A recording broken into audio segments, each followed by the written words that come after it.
dari Program Studi Agribisnis Fakultas Pertanian Universitas Islam Kadiri.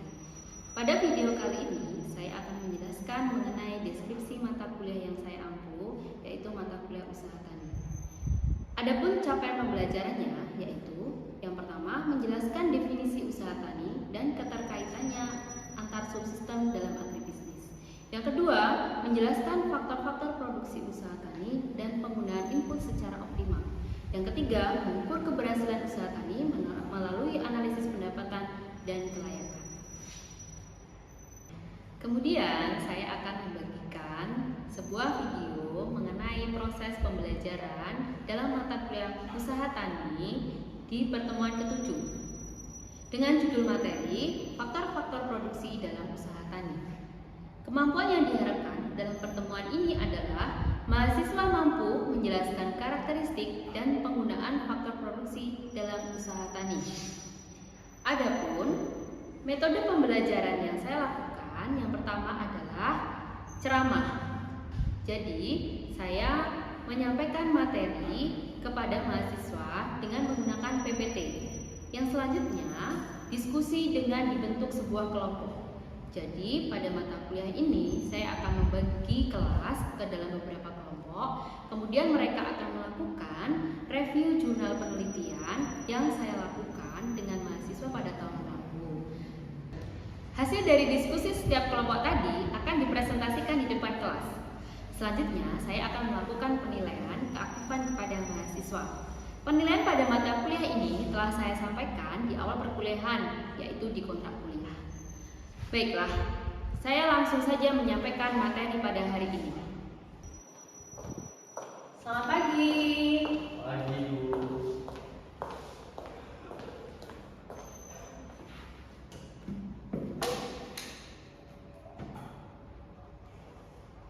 Assalamualaikum warahmatullahi wabarakatuh.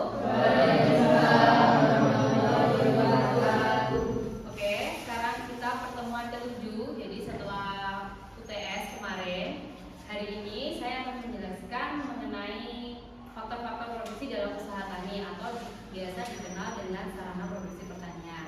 Kalau yang terakhir kan kita sudah membahas mengenai faktor sosial ekonomi ya.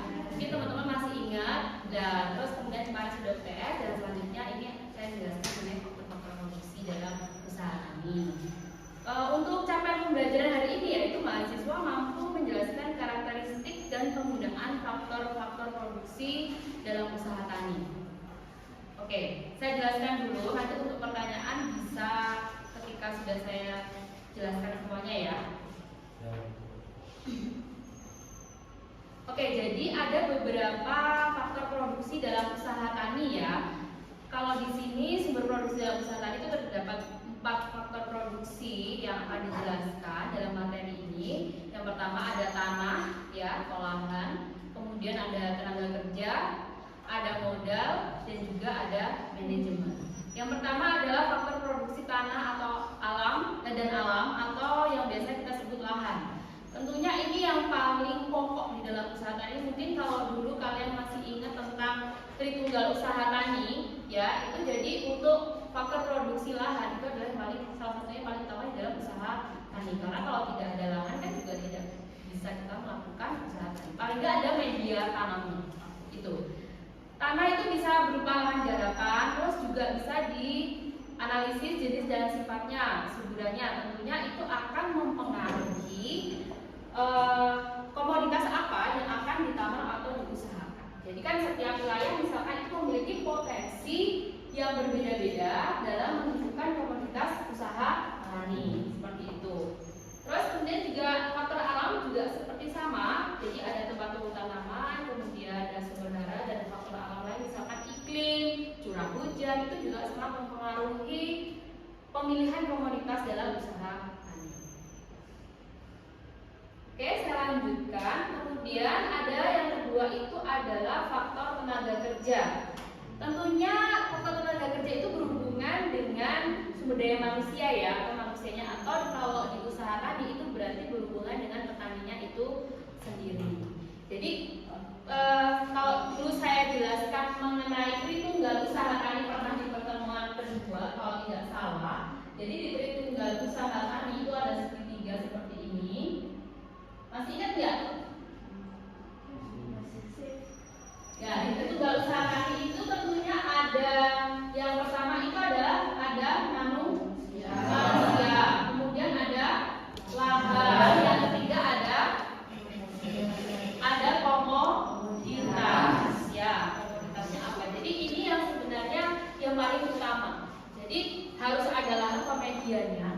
kemudian ada komoditas yang ingin ditanamnya tadi sesuai dengan keadaan iklim, keadaan tanahnya seperti itu, terus kemudian ada manusianya, ya. Oke, lanjut. Jadi faktor produksi tenaga kerja itu merupakan daya manusia yang menimbulkan rasa lelah yang ditunjukkan untuk menghasilkan benda ekonomi. Tenaga kerja itu ada angkatan kerja atau labor force dan tenaga kerja atau manpower.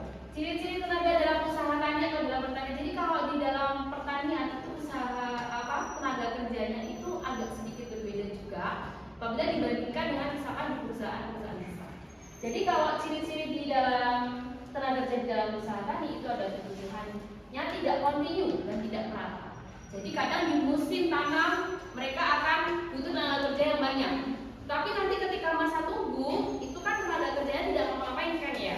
Jadi ada selang waktunya seperti itu. Kemudian kebutuhannya per hektar atau terbatas. Jadi mengikuti dari jumlah lahan yang dimiliki. Kalau misalkan jumlah lahannya sempit atau kecil, berarti yang dibutuhkan tenaga kerjanya juga tidak banyak. Gitu.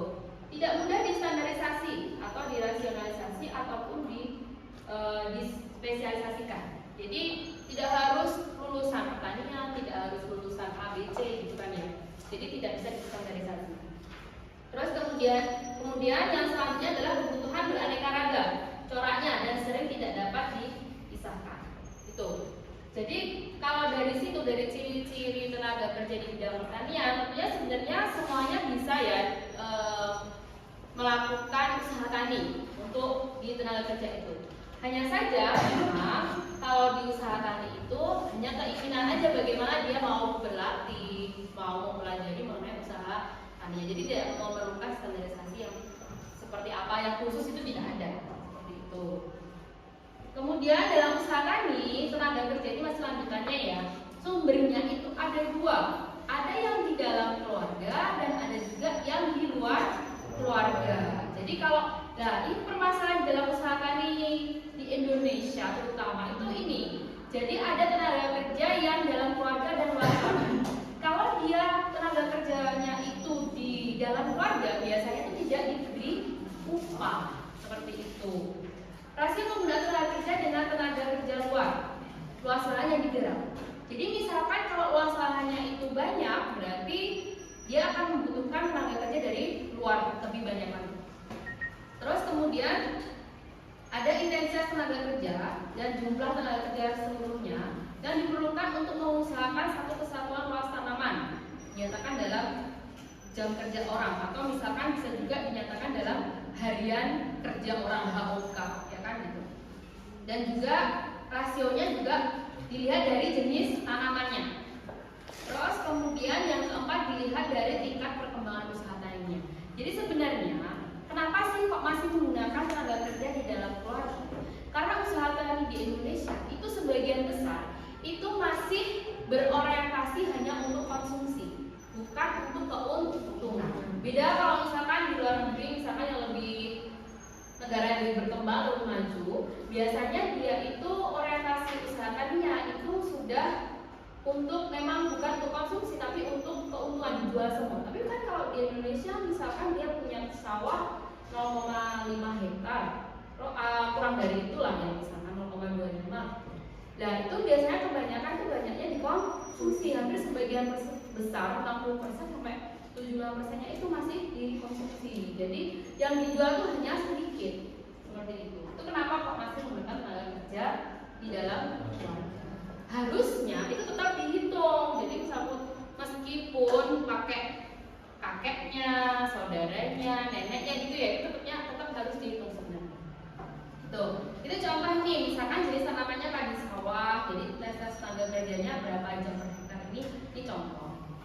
Ya, memang kalau untuk yang keluarga itu karena tidak ada jam kerjanya, jadi mereka kan seenaknya sendiri, tapi jam kerjanya bisa diatur-atur sendiri kan gitu. Beda kalau misalkan menggunakan tenaga kerja yang dari luar keluarga. Biasanya kalau dari luar keluarga kan sudah ada masuk jam 7 misalkan pulang jam 3, misalkan seperti itu.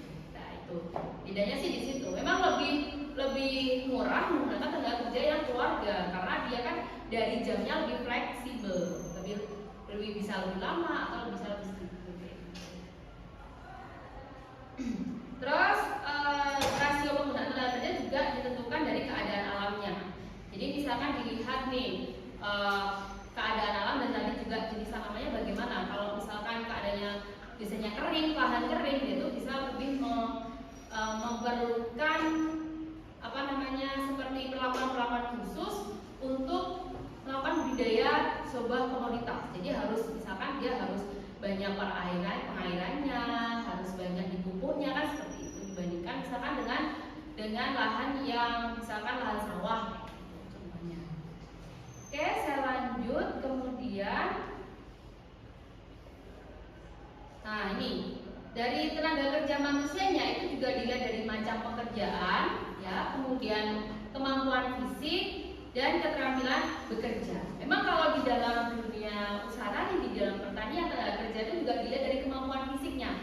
Dia bisa makan berapa kilogram beras kayak gitu, seperti itu. Tapi kalau zaman sekarang ini kan sudah banyak alat-alat pertanian yang lebih canggih ya. Bahkan untuk menanam, panen itu sudah tidak menggunakan tenaga kerja manusia lagi. Semuanya sudah menggunakan mesin. Terus misalkan menggunakan tenaga kerja ternak, misalnya pakai sapi atau kerbau atau kuda. Atau skalanya kalau sekarang sudah tidak menggunakan itu lagi ya. Jadi karena sudah modernisasi dan sudah digitalisasi, akhirnya pertanian ini juga bergeser lebih ke teknologi yang terbarukan kayak gitu. Ya tentunya ini merupakan salah satu tantangan bagi misalkan kalian nanti lulusan agribisnis ya, itu nanti kan tidak serta-merta harus kalau kota pertanian itu harus menanam kayak gitu kan enggak. Jadi jangan terus identik kalau petani itu harus ke sawah, harus ke kota itu enggak ya. Jadi itu tuh ubah mindsetnya. Jadi itu sebenarnya bagaimana kita bisa manajemen sebuah pertanian. Misalkan di usaha tani ini faktor produksinya apa aja kayak gitu ya. Terus nanti kita harus bagaimana kayak gitu. Nah, ini kalau tenaga kerja di keluarga itu kan karena ada ikatan darah ya. Jadi sekelompok orang yang hidup dari satu sumber pendapat. Jadi misalkan dalam satu keluarga itu dia punya sawah berapa hektar, itu ya itu pendapatannya untuk satu keluarga itu. Jadi beda dengan misalkan kalau orang-orang yang kalau di desa kan banyak, kalau orang kota kan sendiri-sendiri ya, kadang anaknya juga kerja, ibunya juga kerja, bapaknya juga kerja. Tapi kalau misalnya di keluarga itu kan punya satu usaha tersendiri untuk menghidupi keluarga itu. Nah ini keluarga petani tentunya ada kepala keluarga, ada istrinya, ada anak. Mungkin ada orang lain juga yang berada di situ, misalkan dia satu rumah dengan adiknya, kakaknya, terus ada pembantunya dan lain sebagainya. Nah itu biasanya dijadikan tenaga kerja dalam keluarga untuk melakukan kegiatan usaha ini. Ciri-ciri tenaga kerja keluarga, jenis kelaminnya tidak homogen, dan tidak sama, umur tidak homogen juga. Jadi misalkan ada yang nenek usia umur berapa, kan 60 misalkan, kalau yang istrinya baru umur 30, 40 seperti itu. Terus susunannya akan berubah. Jadi prestasi tenaga kerja keluarga itu berubah-ubah karena kan dipengaruhi oleh kegiatan yang dilakukan. Misalkan kalau anaknya lebih muda, harusnya kan dia lebih banyak melakukan tenaga kerjanya kan. Tapi karena di sini dia masih mempunyai tanggungan yang lain, misalkan sekolah, akhirnya kan intensitas untuk tenaga kerja di dalam usaha ini kan sedikit. Jadi tidak bisa ditentukan dari misalkan dari umur atau dari kemampuannya dia itu. Nah, yang kegiatan tenaga kerja keluarga itu dipengaruhi oleh jenis tanaman yang diusahakan, kemudian jumlah anggota keluarga, apakah dia sesuai kebutuhan atau tidak. Ya kalau misalkan dia itu usaha taninya sawit, ya pasti misalkan satu keluarga, dua keluarga buat menghidupi satu usaha tani itu aja mungkin sudah cukup kan gitu. Tapi kalau misalkan kayak di Jawa gini, misalkan usaha taninya padi atau jagung gitu kan, itu kan ya kurang kan, masih harusnya kan banyak penghasilan atau pendapatan dari luar usaha tani, dari opang seperti itu. Terus juga dilihat dari kebutuhan yang lainnya. Dari sini dulu ada pertanyaan? Belum ya? Nanti aja pertanyaannya ya. tenaga kerja yang dari luar, tentunya kalau mengambil tenaga kerja dari luar, berarti kan kita harus memberikan upah, ya kan? Kegiatan tenaga kerja yang dari luar itu dipengaruhi oleh sistem upah pasti, yang itu yang paling berpengaruh kan sistem upahnya. Jadi upahnya mau borongan kah atau mau harian kah, seperti itu. Terus kemudian juga namanya waktu kerja. Jadi waktu kerjanya itu mulai dari jam berapa sampai jam berapa, saya katakan tadi. Jadi kalau kita mengambil tenaga kerja yang dari luar itu pastinya ada jamnya yang saklek gitu ya. Jadi nggak bisa seenaknya sendiri. Terus juga dipengaruhi oleh kehidupan sehari-hari dan dipengaruhi oleh kecakapan tenaga kerja dalam pertanian dan juga umur biasanya. Biasanya kalau yang muda-muda biasanya lebih diutamakan. Bentuk upahnya upah hak, kalau menolong atau gotong royong itu masih sangat terjadi di beberapa wilayah di Indonesia, terutama di desa. Upah hak itu jadi saling bantu aja gitu. Jadi nanti dikasihnya apa? Dikasihnya paling kayak makan, rokok kayak gitu aja. Jadi tidak diberi uang kayak gitu, itu upah hak. Jadi situ masih gotong royong. Terus upah sebagian kecil, misalkan ada pakaian, kedok atau panen. Jadi nanti misalkan dibagi seperberapa, biasanya kan ada gitu ya kalau di desa-desa itu baginya itu perluasan lahan. Jadi sak kedok itu nanti tak bayar piro. Jadi upahnya bukan satu hari diupah misalkan 50.000 kan ada, tapi enggak, kadang ada di upahnya itu misalkan nanti sak kedok itu akan biayanya sekian. Misalnya bolongan. Misalkan tanam atau panen biasanya kalau kayak gitu. Mungkin yang rumahnya papar atau Melinda atau Atika kan tahu ya Mas kayak sistem kayak gitu lah. Ya kayak gitu. Terus bagi besar atau sakap itu maro atau meratalu itu biasanya kalau bagi besar itu biasanya dia kayak, jadi nanti ada pemilik lahan, ada yang penggarap. Nah itu biasanya itu. Nah nanti yang penggarap nih dia hanya punya hak guna aja, tapi tidak punya hak milik. Jadi hak miliknya tetap punyanya yang pemiliknya. Jadi yang melakukan usaha taninya itu yang penggarapnya. Nanti hasilnya dibagi 2 atau dibagi rotelu, bagi 3 sama yang pemiliknya. Contohnya kayak gitu. Terus upah bahan dan ada juga upah uang. Kemudian yang selanjutnya ada faktor produksi modal. Jadi kalau modal itu kan sebenarnya luas ya, dari arti teori ekonomi dan dari arti perusahaan itu luas. Dalam usaha tadi barang ekonomi yang digunakan untuk memproduksi kembali atau untuk mempertahankan dan untuk meningkatkan pendapatan. Tuh. Nanti biasanya kalau modal itu biasanya tanah untuk membeli atau untuk sewa ya. Tanah atau lahan garapan. Jadi ada nanti baik itu faktor produksi alam tadi. Terus ada faktor produksi modal, nanti ada modal istimewa. Terus kalau bukan hasil produksi itu biasanya karunia Tuhan, karena misalkan tanahnya sudah subur, sudah pengairannya sudah enak, itu biasanya memang kondisinya seperti itu. Terus kalau barang ekonomi itu kurang lebih 60% dari nilai usaha tani. Oke, yang selanjutnya modal dalam usaha tani itu ada modal istimewa, itu ada tanah. Modal biasa itu dilihat dari kegunaannya, apakah dia itu sebagai barang yang pasif dan aktif. Kemudian sifatnya biasanya apakah dia bisa untuk menghemat tenaga kerja, terus kemudian sistem padat karya, dan fungsinya tetap dan tidak tetap. Itu kayak biaya ya, biaya variabel dan biaya tetap, fixed cost dan variable cost. Nanti untuk pertemuan selanjutnya akan dijelaskan tentang itu. Sumbernya itu bisa dalam usaha tani, misalkan dari panen sebelumnya, tabungan, nilai hasil dari usaha tani yang sebelumnya panen, seperti itu. Dari luar usaha tani, misalkan ada pinjaman kredit kur ya, kredit usaha rakyat biasanya yang lebih luas untuk para petani. Itu macam-macamnya, ada modal tetap ya, tanah bangunan, rumah, lumbung, gudang, bangunan air, alat pertanian, ternak, tanaman tahunan dan lain-lain. Tuh. Kalau yang modal tidak tetap itu bisa sarana produksi, bisa bibit, pupuk, obat-obatan, bahan pakan, persediaan dan pembangunan. Oke, selanjutnya adalah faktor produksi manajemen.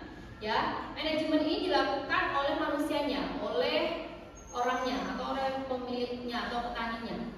Aktivitas keahlian pengorganisasian, pengoperasian dari ketiga faktor produksi yang lain, yaitu tanah dan Jadi kalau dilihat manajemen ini adalah yang paling utama dalam usaha tani. Karena apa? Karena kan dia yang bisa mengaturnya itu bagaimana, gitu kan? Nah, kemudian ini jadi kalau kita melihat dari manajemen itu ada 4 fungsi ya, ada POAC, planning, organizing, training, controlling. Terus ya, ingat ya, itu manajemen. Jadi ada POAC. Nah, itu nanti jadi ada pengorganisasian, pengoperasian dari ketiga faktor produksi yang lain, tanah, tenaga kerja, modal, dan proses produksi. Dan data langkah menuju pengambilan keputusan dari berbagai alternatif yang tersedia. Nah, itu. Kalau untuk prosesnya itu jadi mulai merencanakan, terus menganalisis, membuat keputusan, dan melihat kenyataan yang terjadi atau hasilnya seperti apa. Misalkan dia gagal panen atau hasilnya lebih sedikit atau meningkat, seperti itu. Ini proses manajemen dari fungsi utama tadi. Jadi dia kalau manajemen itu kan berarti bagaimana dia mengambil keputusan kan diberikan untuk beberapa choice. Jadi kalau kita ingat manajemen kan choice kan ada beberapa pilihan yang menyesuaikan dengan kebutuhan. Dan menanggung resiko dari pengalaman sebelumnya, kemudian pengetahuan, status, dan sebagainya. Oke, dari sini dulu ada pertanyaan. Oke, siapa yang Linda ya? Sari, NPM 05. Saya ingin bertanya tentang faktor produksi manajemen. Dilihat dari kondisi saat ini kan manajemen petani itu masih buruk, dan kira-kira bagaimana cara meningkatkan manajemen yang masih buruk tersebut? Terima kasih. Terima kasih atas pertanyaannya Mbak Melinda. Jadi tadi pertanyaannya manajemen usaha tani itu masih buruk ya, memang benar ya, apalagi di Indonesia kalau kita lihat tuh manajemennya masih buruk. Itu bagaimana cara memperbaikinya?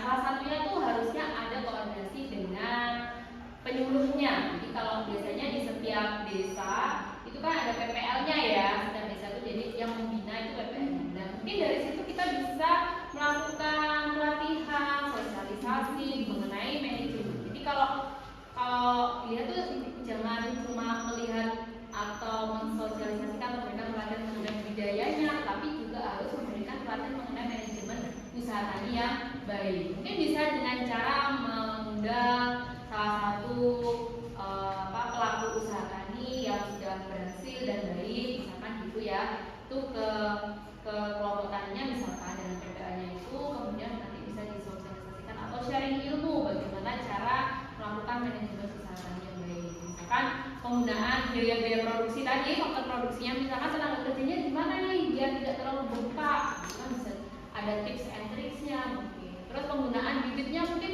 sebaiknya menggunakan bibit yang unggul atau yang bagaimana, itu juga sangat manajemen ya.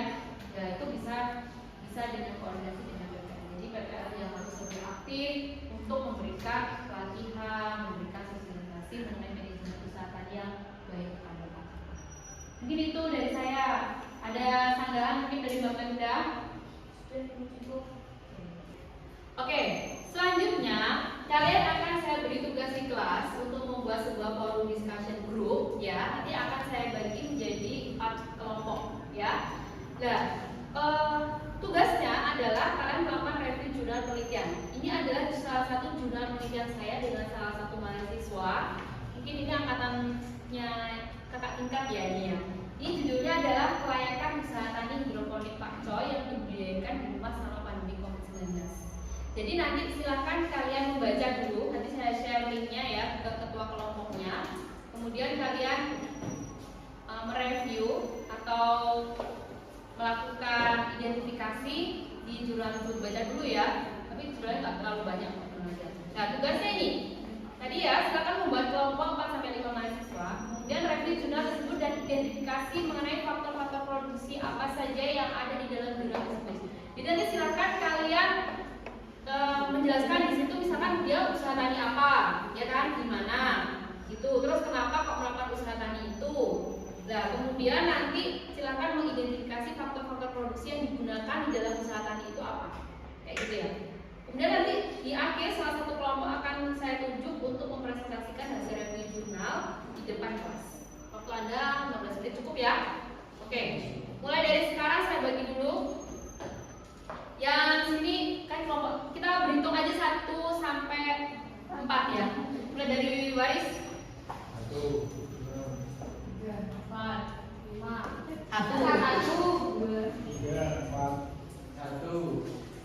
2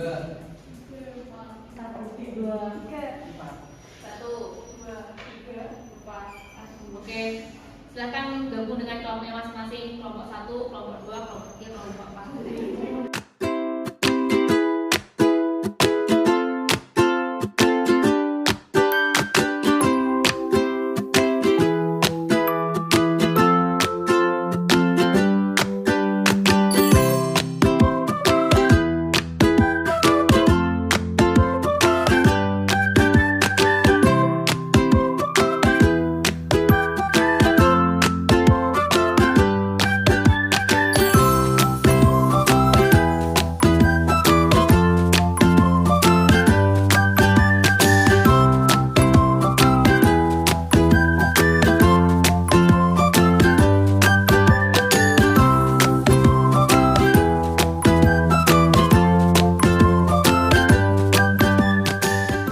Oke, selanjutnya saya akan menunjuk satu perwakilan dari kelompok ya. Mungkin dari kelompok 3 ya. Mungkin salah satu perwakilan dari kelompok 3 boleh mempresentasikan hasil review jurnal penelitiannya. Siapa yang mau maju? Atika. Oke, silakan. Yang lain mohon didengarkan ya. Perkenalkan, saya Atika dari kelompok 3. Jadi hasil dari review jurnal yang direview oleh kelompok saya yaitu usaha taninya hidroponik. Untuk komoditasnya yaitu pakcoy atau sawi hijau. Lalu faktor produksinya yaitu greenhouse, bak nutrisi, styrofoam, kain plena, pot, nampan, benih pakcoy, rockwool, nutrisi apimix, tenaga kerja, selatif, plastik kemasan. Dan juga ada pengganti lahannya yaitu greenhouse, bak nutrisi, rockwool, dan juga network. Oke, ya dari kelompok saya. Mungkin ada pertanyaan, tunggu dulu Mbak. Mungkin ada pertanyaan. Jadi kalau dari kelompok 3 tadi, memang kalau di hidroponik itu tidak ada lahan ya. Sudah dijelaskan tadi faktor produksinya, tapi pengganti lahannya tadi apa Mbak? Greenhouse, bak nutrisi, rockwool, dan juga network. Oke, mungkin ada pertanyaan dari teman-teman? Sudah ya, oke. Boleh kembali ke tempat. Terima kasih. Oke, demikian kuliah hari ini. Jadi kalau kesimpulannya bahwa di dalam usaha tani itu terdapat faktor-faktor produksi ya. Untuk melakukan usaha tani, salah satunya ada lahan, kemudian ada tenaga kerja, ya kan?